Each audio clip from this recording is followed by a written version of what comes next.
As I remember, we finished the story of Zacchaeus. So it is the last scene in Jericho, or around Jericho. And Jericho is on the way to Jerusalem. So we are together with the Lord approaching the entrance of the great city.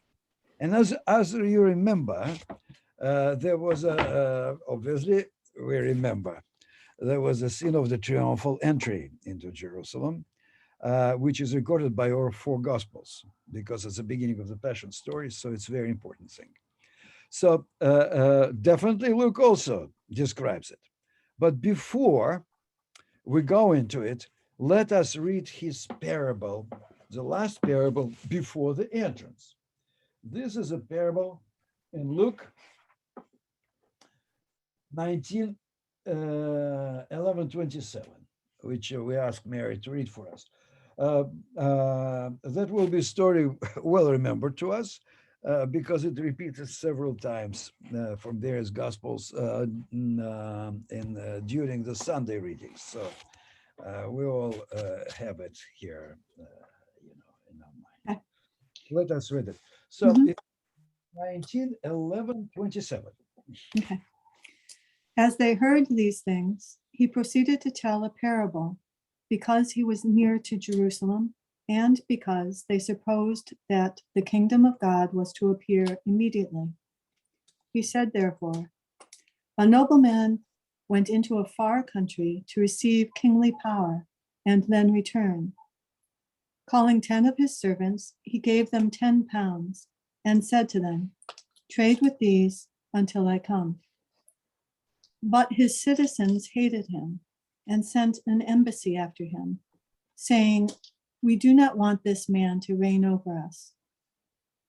When he returned, having received the kingly power, he commanded these servants to whom he had given the money to be called to him, that he might know what they had gained by trading. The first came before him, saying, Lord, your pound has made 10 pounds more. And he said to him, well done, good servant. Because you have been faithful in a very little, you shall have authority over 10 cities. And the second came, saying, Lord, your pound has made 5 pounds. And he said to him, and you are to be over 5 cities. Then another came, saying, Lord, here is your pound, which I kept laid away in a napkin, for I was afraid of you, because you are a severe man. You take up what you did not lay down, and reap what you did not sow. And he said to him, I will condemn you out of your own mouth, you wicked servant. For you knew that I was a severe man, taking up what I did not lay down, and reaping what I did not sow. Why then did you not put my money into the bank? And at my coming, I should have collected it with interest.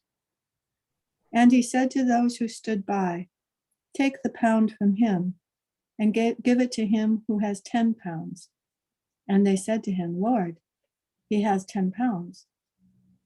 I tell you that to everyone who has little, to everyone who has, will more be given. But from him who has not, even what he has will be taken away.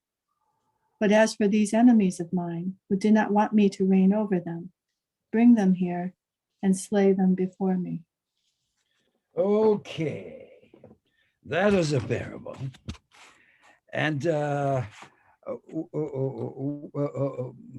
what we can compare this parable to the parable, I believe, which we hear also in Matthew. Who remembers what was, there's a very similar parable with slight difference in details. If you don't remember.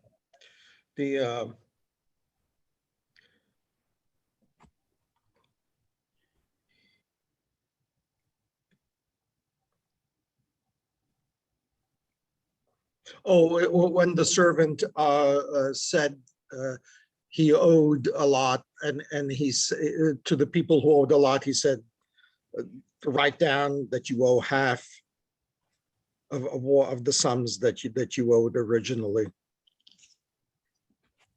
Okay. So, and then the master said, well, you did well. So none of us could understand that parable. Yeah. All right, we'll try. David, what do you want to say? It was the 10 talent. And, but the difference was that it didn't talk about king going away. Yeah. And All right, dear friends, let us read it. Let us read it also in Matthew. Let us read the whole thing in Matthew, and then we'll compare it. Because, and I tell you, it will make sense to compare it because of what we're going to discuss. Mary, maybe you read for us Matthew 25, 14, 30. Yep. For it will be for it will be as when a man going on a journey called his servants and entrusted to them his property. To one he gave 5 talents, to another 2, to another 1, to each according to his ability.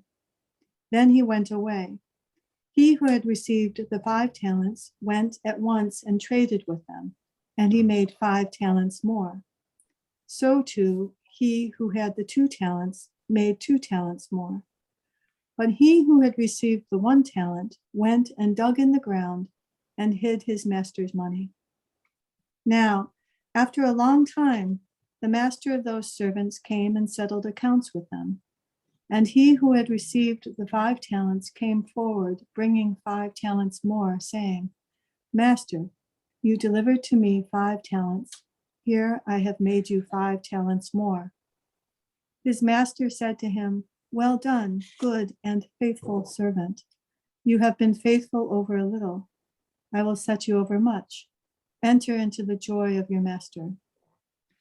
And he who had 2 talents came forward, saying, Master, you delivered to me 2 talents. Here I have made 2 talents more. His master said to him, Well done, good and faithful servant. You have been faithful over a little. I will set you over much. Enter into the joy of your master. He also, who had received the 1 talent, came forward, saying, Master, I knew you to be a hard man, reaping where you did not sow, gathering where you did not winnow. So I was afraid, and I went and hid your talent in the ground.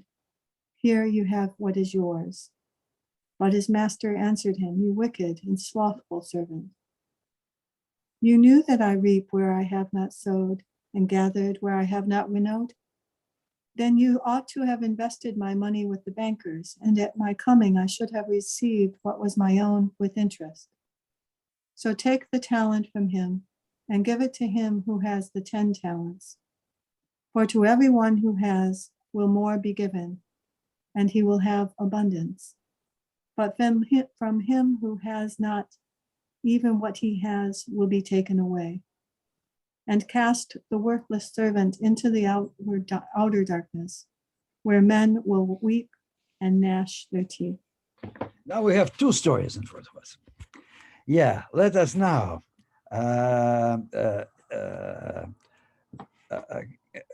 find out the differences. What else do we find in Luke that we don't find in Matthew? How would you compare these two accounts of the same parable?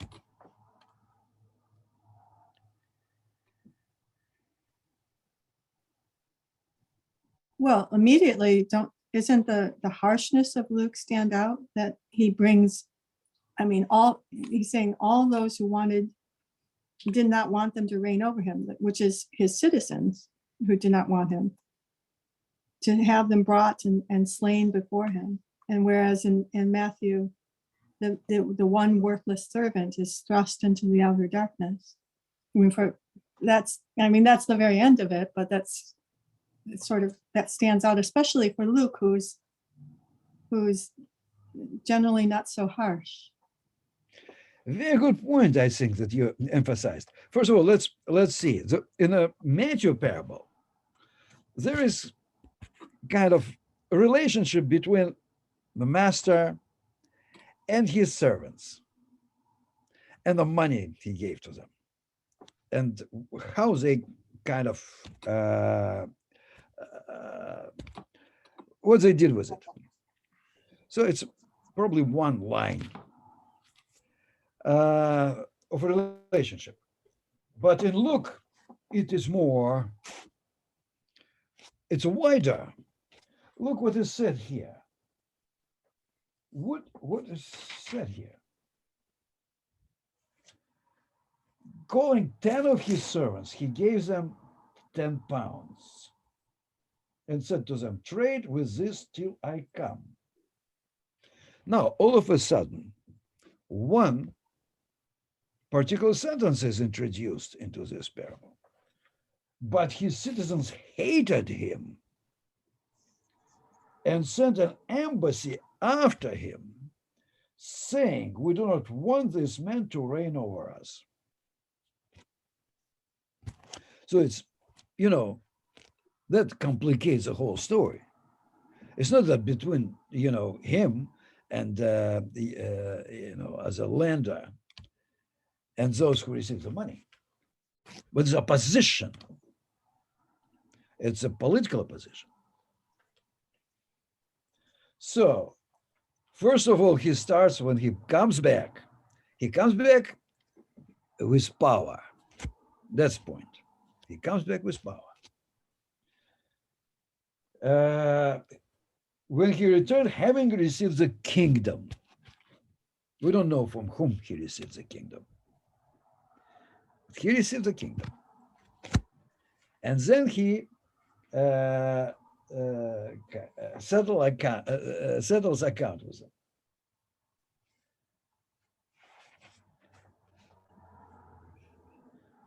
Yes.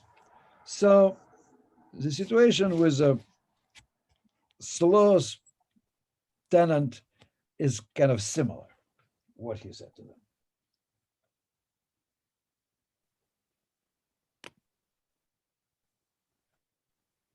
I think the whole context is radically different. Okay.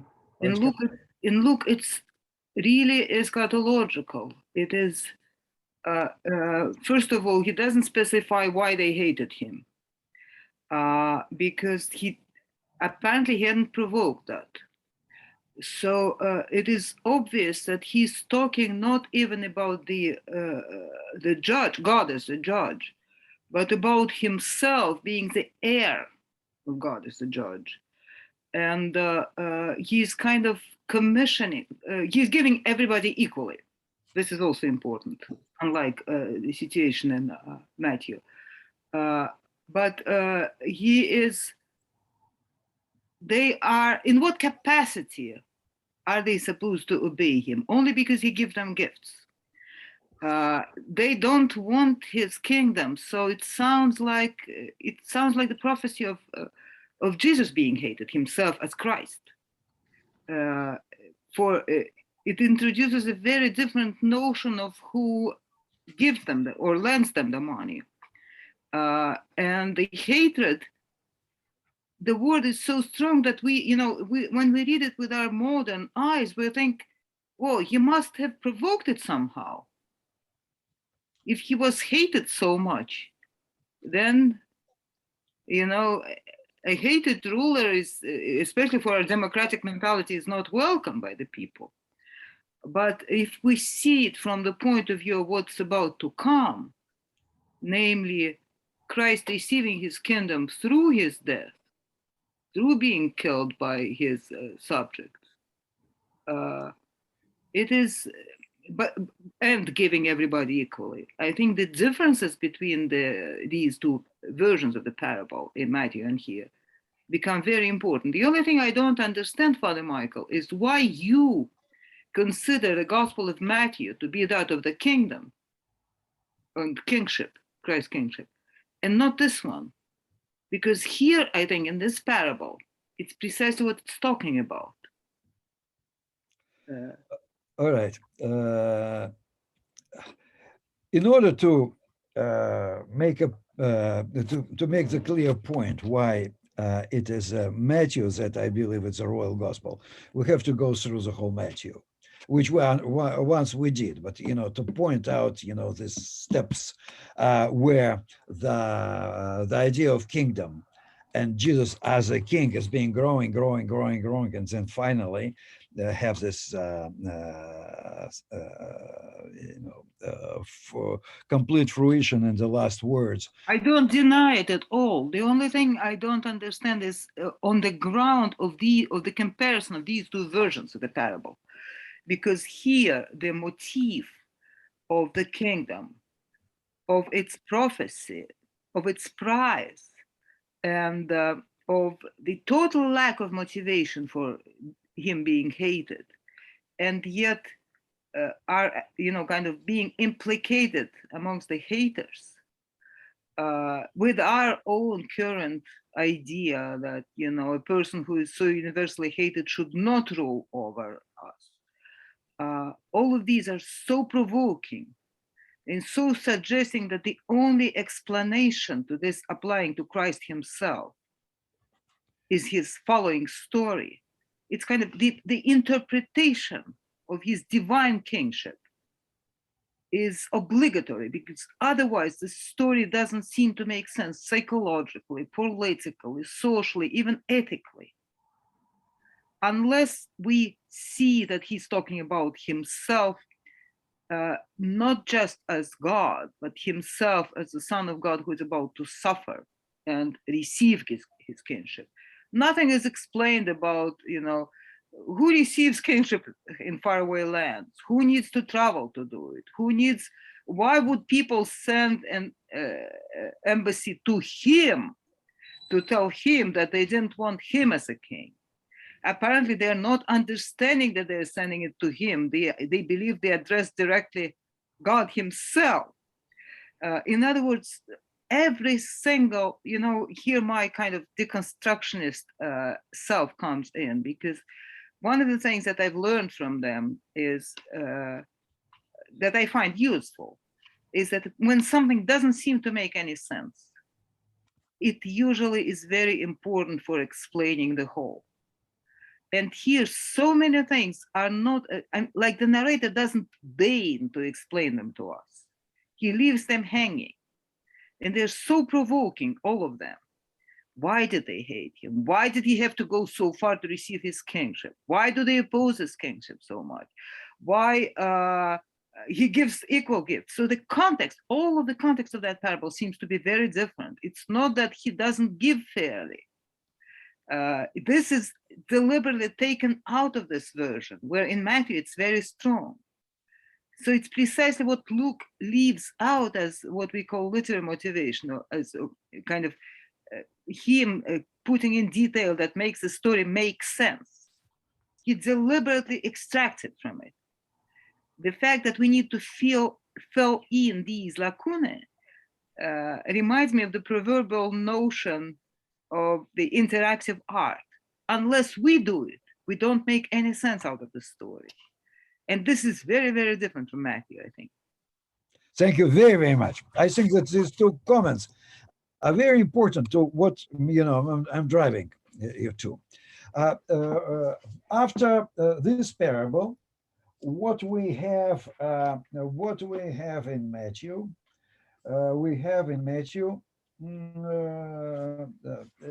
another couple of Matthew.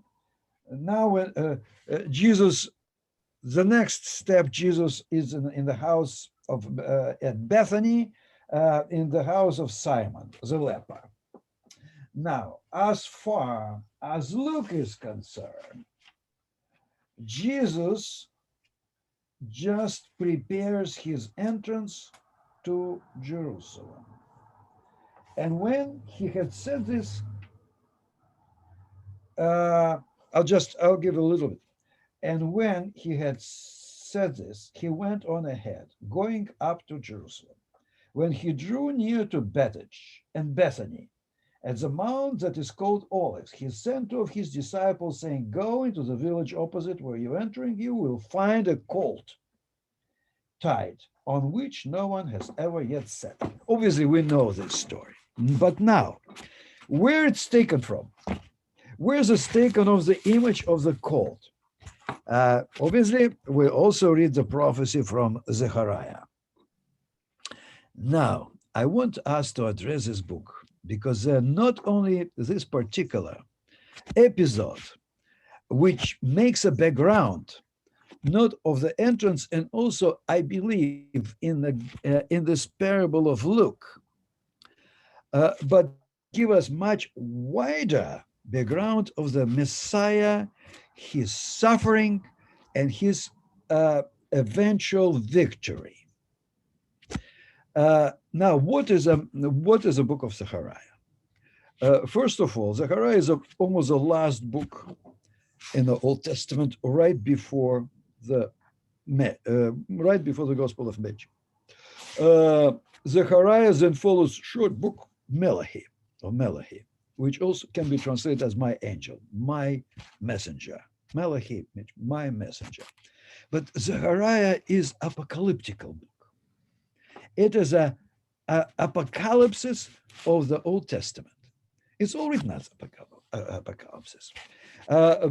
Before I ask Mary to read something from Zechariah, which I invite you to open in front of you. You have your Bibles. Let me just give you several quotations from Zechariah, which will make sense. Obviously, we read from chapter 9, this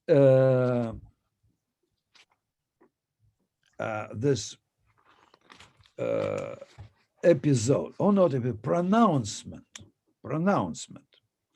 about rejoice the greatly, O daughter of Zion, shout, daughter of Jerusalem, see your king comes to you, righteous and having salvation, gentle and riding on a donkey, and a colt, the foal of a donkey.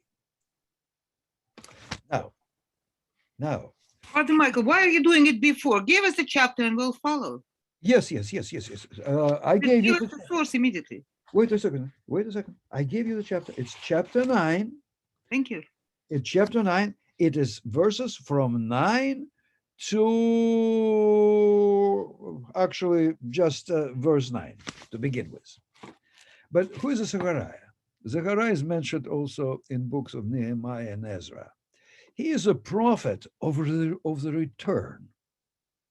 He prophesied the restoration that the Lord takes into his hands. He, after the 70 years of punishment against Israel and Judah and Jerusalem, brings back the captives. And in front of them goes their king, but not only their king, but also their priest. And it happens that this priest is a high priest. And it happens that the name of this high priest is Yeshua, Jesus. We'll read about it. But it is believed that the king will be Zerubbabel, who is actually of the royal lineage. And he returns back to Jerusalem to restore the temple and restore not the statehood, but Jews living in their own land. How it's described?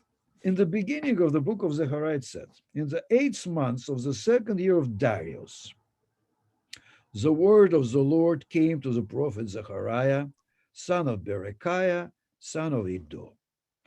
Now, there's several prophecies.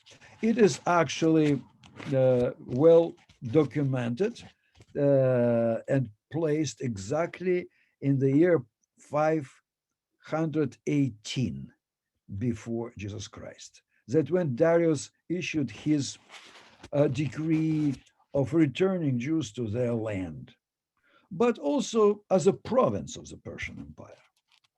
this king who will return, he will not return as a king with a victory. He returns as an embassy of the emperor of the Darius, of emperor of the Persian Empire. He comes back humbly to his own land. That's why the image is taken from it. Now, there are other issues in the Haraya that we will, it is not only the Lord who restores the settlement of the Jews. This is also the Lord who complains about what they did and what they will do in front of him. And there are several very interesting episodes or notions that will be mentioned in all of the synoptic gospels and in John. Let me ask Mary to open chapter 11 of Zechariah. Chapter 11 of Zechariah, and read verses from 12 to 13. We read Zechariah. Okay. Now, the Lord actually, through his prophet, talks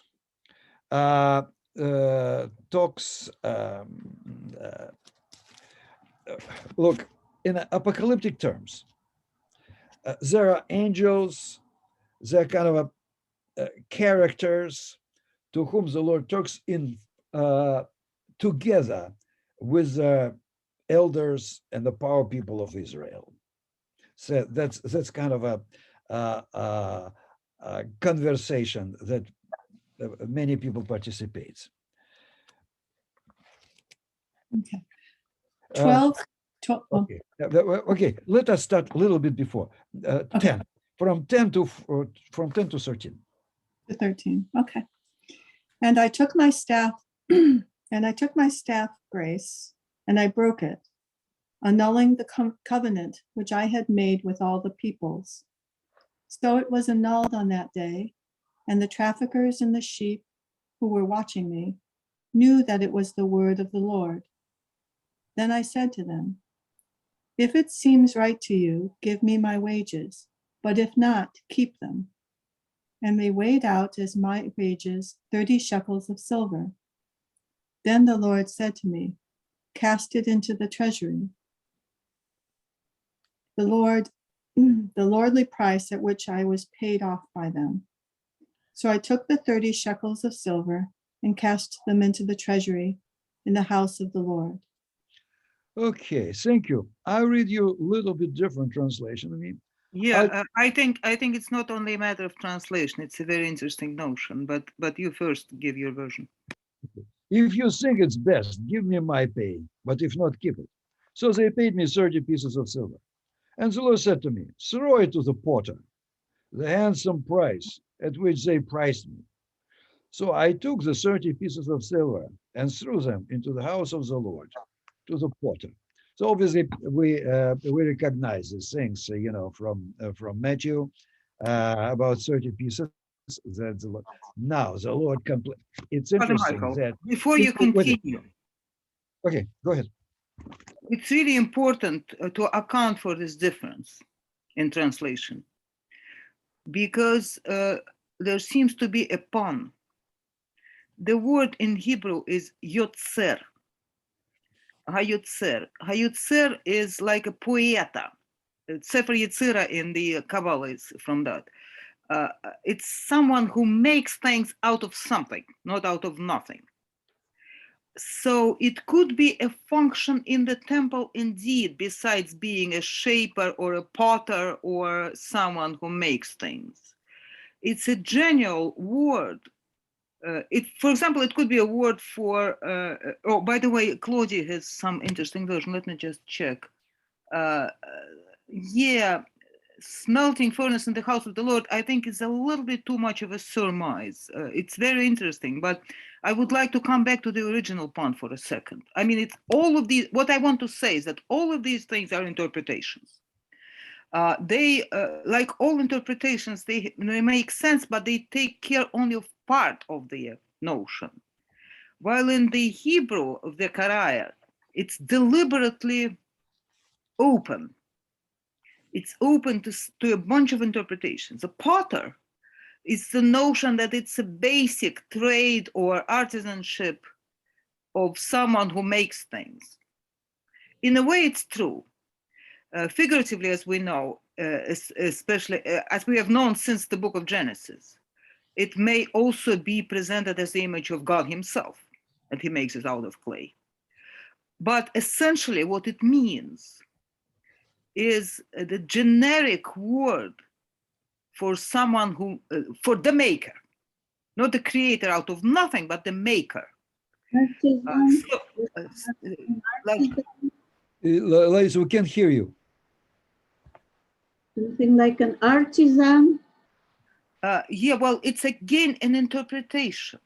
Again, an interpretation. Yotzer is, you know, you have two types of the verbs of creation in the biblical Hebrew. One of them is creation out of nothing, which is bara, how the Genesis starts. And the other one, it's the one on which the Kabbalah dwells, and that means making things, Yetzirah. Both of them are equally presented in the Bible as the functions of the Creator, but they're a little bit different. So if you say throw them to the temple or throw them to the potter, what they have in common, oddly enough, is essentially throw them to the maker, El Hayotzer, which means that it is, the rest of them are puns and aspects of interpretation, as it's a Jewish one, including the one in the Gospels, which I find to be fascinating, where you take some mid-ground between bringing them to the temple and throwing them to the potter, to the potter's land. But it's kind of the irony of the historic fulfillment of a general prophecy. Because what it says in Zechariah literally is, I threw them back to the maker, the 30 pieces of silver. So I would like to say that the prophecy of Zechariah, although it seems to apply precisely to the words used in the Gospels, it is applying to them precisely because they are punning on them. Because the prophecy itself is much more open-ended. So a more or less accurate translation is, whether it's in the temple, whether it's to the potter, is throw them to the maker. That's the one thing that's said for sure, El Hayotzer. And I find this to be absolutely fascinating, among other things, because Father Michael claims that biblical scholars say that chapters 9 through the end of Zechariah are a later addition. It seems to me that the very open-endedness and yet precision of this prophecy belong to show that it's genuine. Because the evangelists also pun on it. They take two projections of it. One of them is throw it to the maker in the temple, and the other is throw it to the maker of clay vessels. And it's legitimate, as all of our applications of eschatological prophecies to history are. They take interpretations. They're necessarily punning, because it's the most difficult part of interpreting prophecies. It's applying them to the here and now, to the down to earth stuff. And Potter is the most earthy, I would even say, interpretation of the aspect of the maker, while the temple is the most heavenly one. And both of them are present in the original. So it's like, you recognize the signs of heaven in earthly matters, which I find to be quite interesting, precisely because the word is much more open-ended than in any of the translations we're discussing. In Zechariah. Thank you very much. Now, if we read Zechariah, as very often happens with prophets.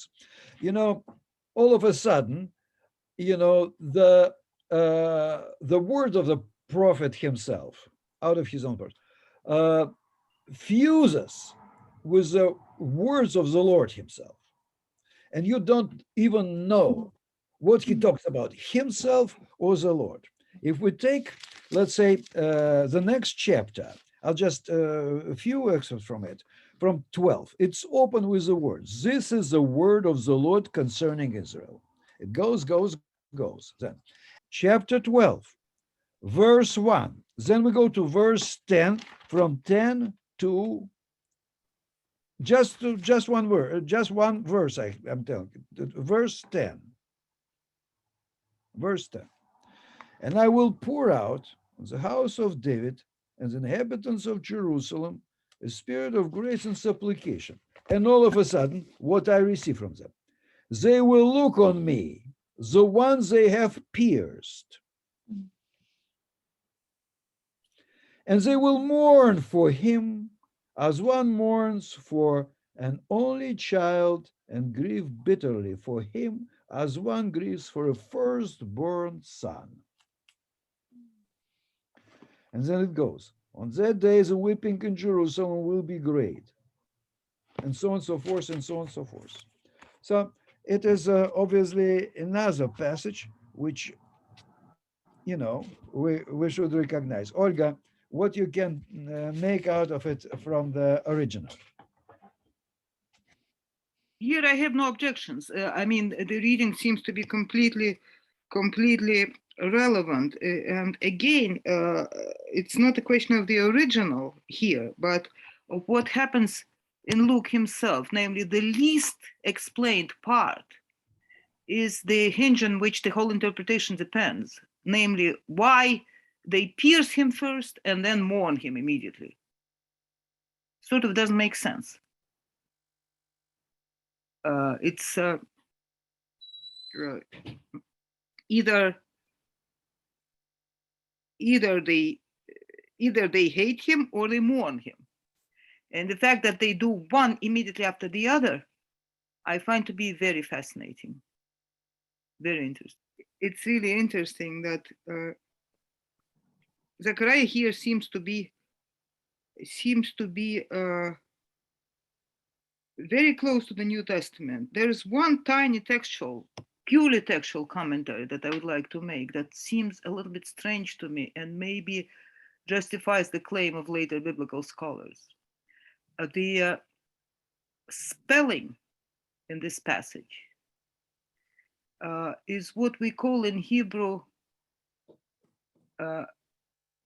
partial nikud, which means that they indicate some of the vocalization with additional letters, like E suddenly gains the yod, etc., which I find to be a somewhat later version of the biblical spelling, but I haven't seen the original. I just see how it's printed in the Masoretic text.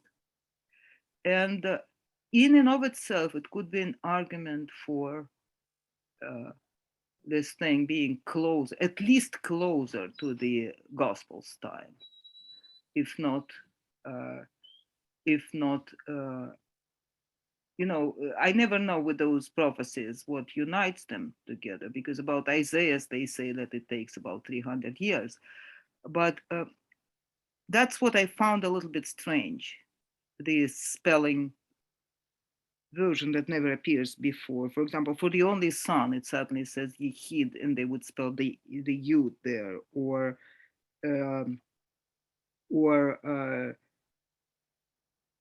Alab, it's on him, etc. So in these verses about the mourning and weeping, by the way, the same word as mourning, mispad, safdu, here, it sounds like much more modern, way more modern than the rest even of the way the spelling or at least the printing of this book is, which may suggest that it's kind of closer to the New Testament time. But as far as what's very similar to Luke and in general to this type of prophecy is the deliberate lack of explanation. Now they pierce him. Now they mourn him. What happens in between? It's totally unclear. And that, I think, is very clear to our mind, because that's our attitude to the Son of God too. But it doesn't make sense logically, but it kind of makes sense historically and somewhat psychologically, because that's exactly what's happening in the Gospels and what we do usually. But why those who pierced him yesterday would mourn him today is never explained. Oh, another thing, Father Michael, that you disappeared, so I ran wild on textual stuff. But another thing that I find very interesting is the name of Zechariah. It's very much kind of New Testament related and very much related to the story of the birth of John the Baptist, because Zachariah means God has remembered. So it kind of is both an allusion, but also a leap over memory. It's kind of connecting different times and periods. It's placing the prophet above time in a way. That's exactly what the content of his book is about. It is very revelational. Actually, it's like revelation in the end of the Old Testament, which somehow correlated by the revelation in the end of the book of the New Testament, which draws, by the way, heavily on Jewish apocalyptic tradition and heavily on this particular book of Zechariah. But we're not talking about these things. I just wanted to single out messianic mentions, not mentions, prophecies, even not the prophecies. They're kind of sprinkled throughout the book of Zechariah. Let me ask you, Mary, to read another one on the crowning of the high priest because of his restoration of the temple, which was destroyed.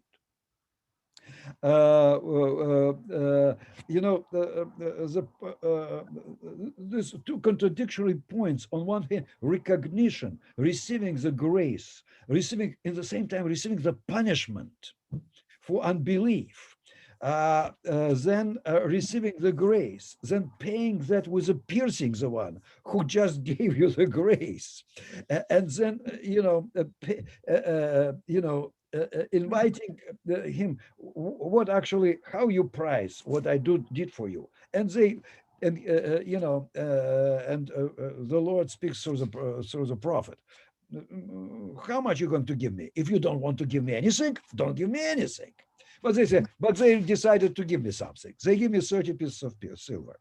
I say, all right, you gave me, so let's bring it to the temple, bring it to the treasury. Anyway, it's kind of take it this way. But now it is the point of the restoration of the temple, which is said, it is a collection of little prophecies. It's not kind of the book that gives you a plot, so to say. It's a collection of different prophecies. Therefore, when we read them from here to here to here, it just serves our small and very limited purpose of giving some background of what we're reading and what we're about to read in the Luke's story. Mary, if you take the chapter 6 of Zechariah, and from 9 to, let us say, from 9 to 13. Okay. And the word of the Lord came to me.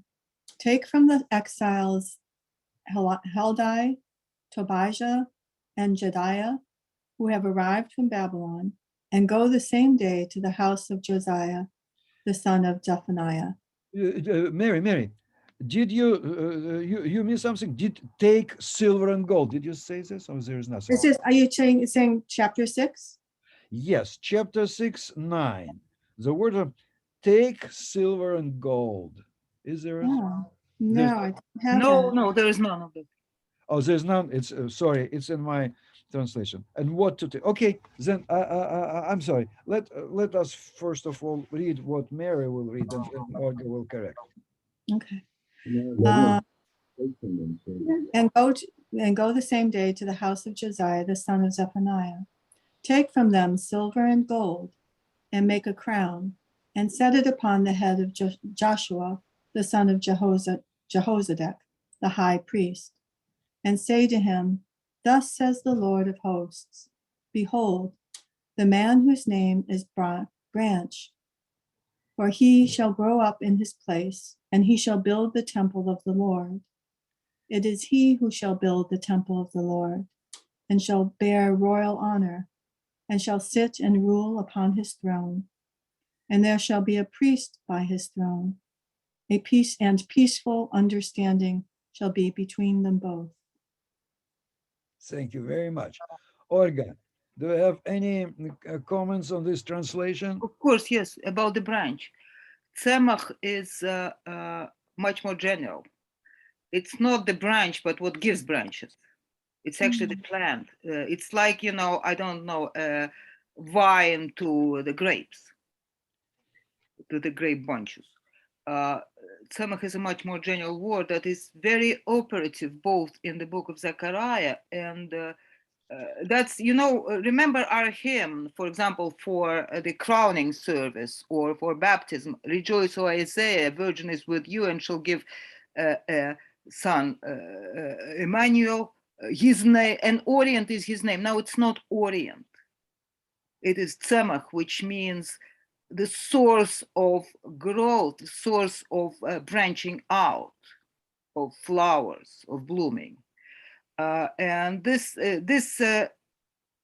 kind of an abstraction or kind of proto-Palamistic translation is very typical for several places in the Bible by the 70. There's one in the Psalms, etc. It is the imagery originally is very botanical, very organic, and then it becomes a source of light and orient in the sense of where the light starts, etc. But the operative word is litzmoch, tzemach, etc., which means to grow forth, to branch out, to sprout. It's a source of sprouting. And I find this to be a very interesting image that permeates messianic prophecies in the Old Testament, including the Psalms, including Zechariah, etc. It is the source of things flowering, bringing things to fruition, etc. And this image, of course, in the New Testament picks up very much the notion of the Geffen, which means the vine from which the branches and from which the branches kind of derive. They're not primary. So the only serious objection I would have here to any of the translations or interpretations is interpreting it as a branch. It's not a branch, it's what gives branches. Tzemach. The vine, rather. No, it's a different word. It's not the vine. Because, for grapes, the biblical Hebrew has very specific vocabulary. But the relationship of this tzemach to the branches is the same as the relationship of the vines to its own branches and bunches. It's the source of them. So I would say what do you call it in, is there anybody into gardening here? No,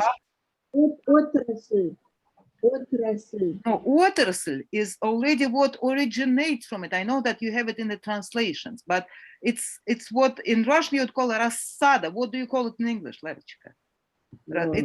It's where things grow from, what you buy in order to cultivate plants. The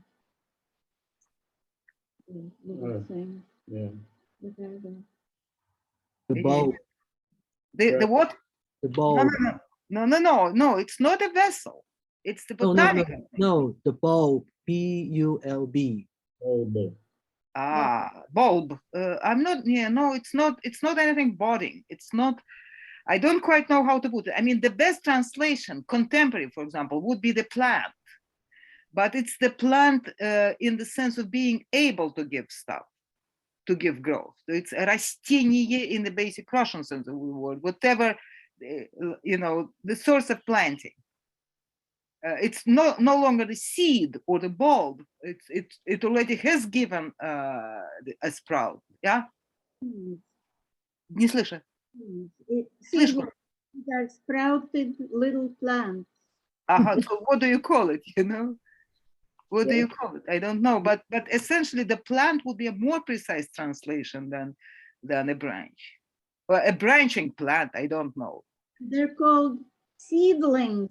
Seedlings, yeah, but they're too little, no? This is already kind of potentially huge. Tsemach. I don't know how to translate it, but branch is a function of it. It's kind of a derivative of it, as what is his name? If I may allow to add something to this discussion, which is I find very important. First of all, let's remember how the 15th chapter of John starts when Jesus speaks to his disciples. I am the vine, you are the branches. So, and then he develops this kind of image, very important. Unless you stay in me, you can't do anything.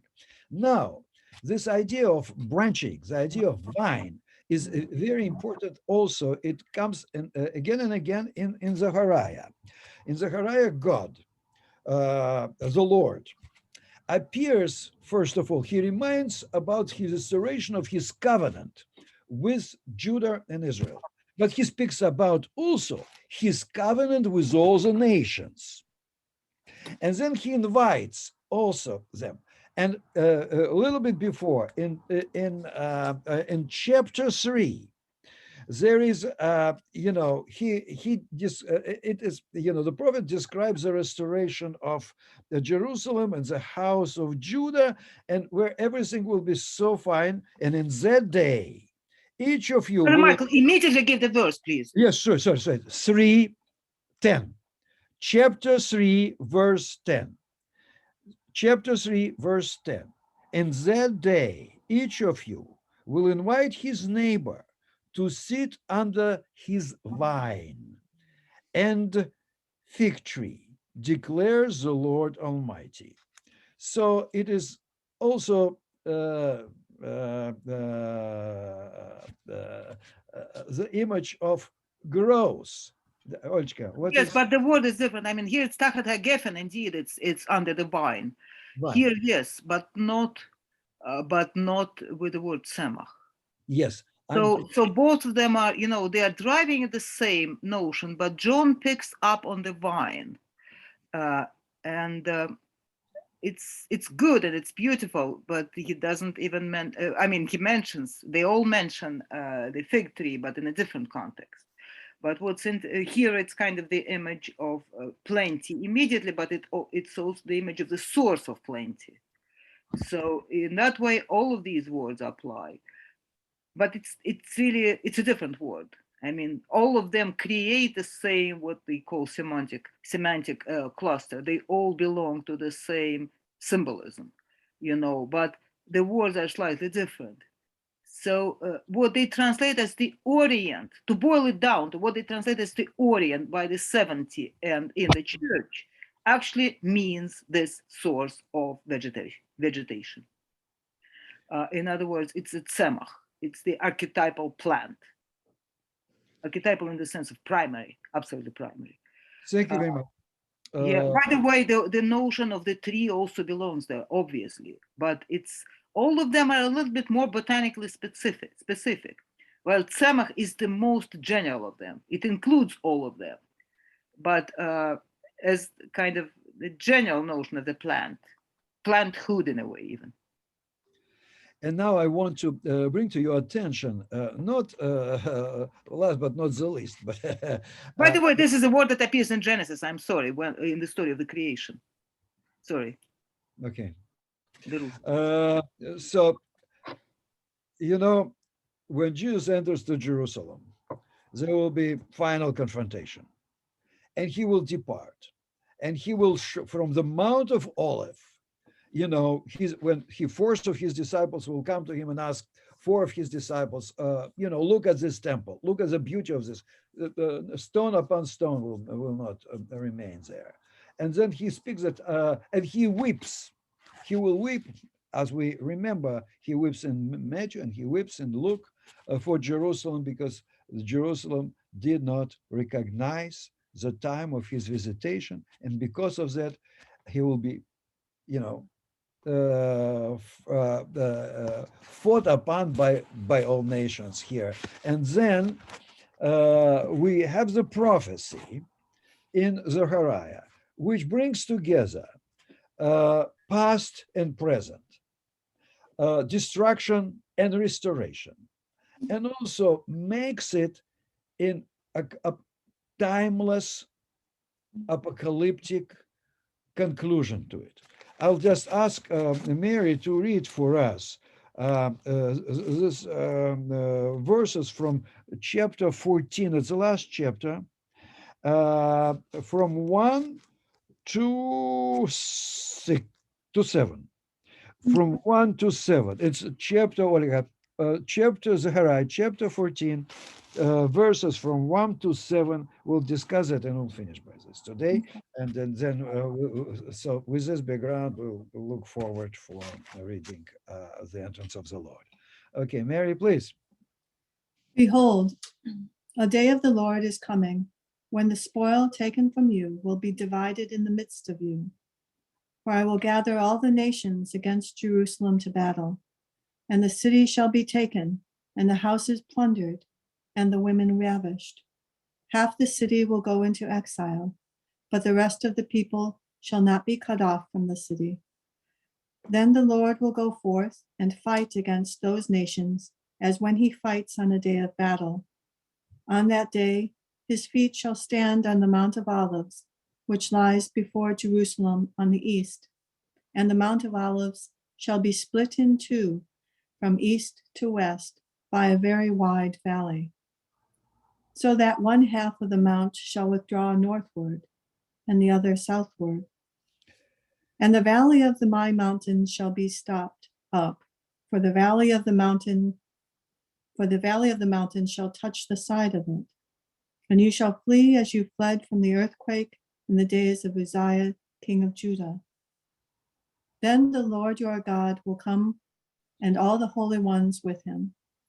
On that day there shall be neither cold nor frost, and there shall be a continuous day.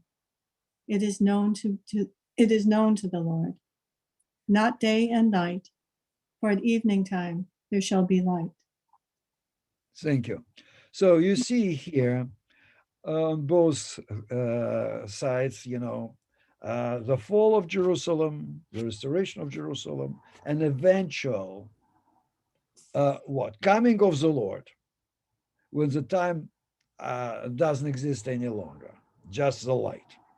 So in a way, it gives us some kind of background for the apocalyptic sermon or discourse of the Lord on the Mount of Olives, right? On the view of Jerusalem and on the view. All these things, in a way, are drawn as a background, not only by Luke alone, but in Matthew in one way and in Luke in a different way. Therefore, it seems to me that it gives us broader understanding why this inner contradiction in the story, in the parable that we have in Luke actually makes a full sense. Olga, do you want to add something to what we just read in terms of the translation? My translation is a little bit different, but not basically, basic. Mary, could you read verse 6 once more? The microphone. On that day there shall be neither cold nor frost, and there Yes. shall be. Mhm. There's another thing that's very interesting. And there are some textual problems here, but essentially it says, on that day, there will be neither light nor frost. Hmm. Then in the next verse, 7, it says, and then the day will be known to the Lord as the day of neither day nor night. And towards the evening, there will be light.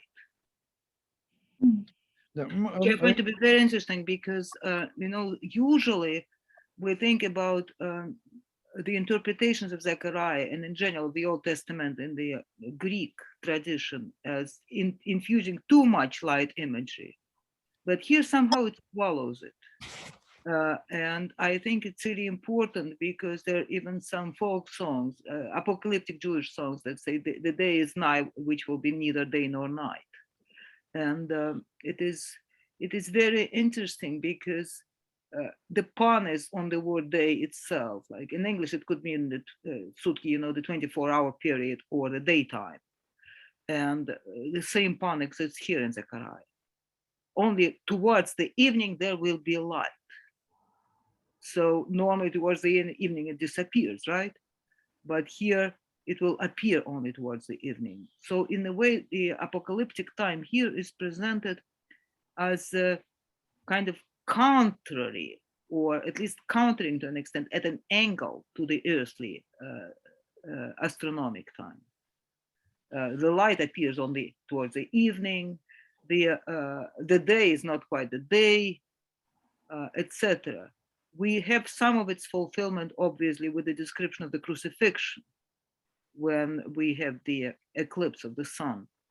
But what's interesting is that it's not even that nature is all upside down, but that it describes a time that's not quite earthly.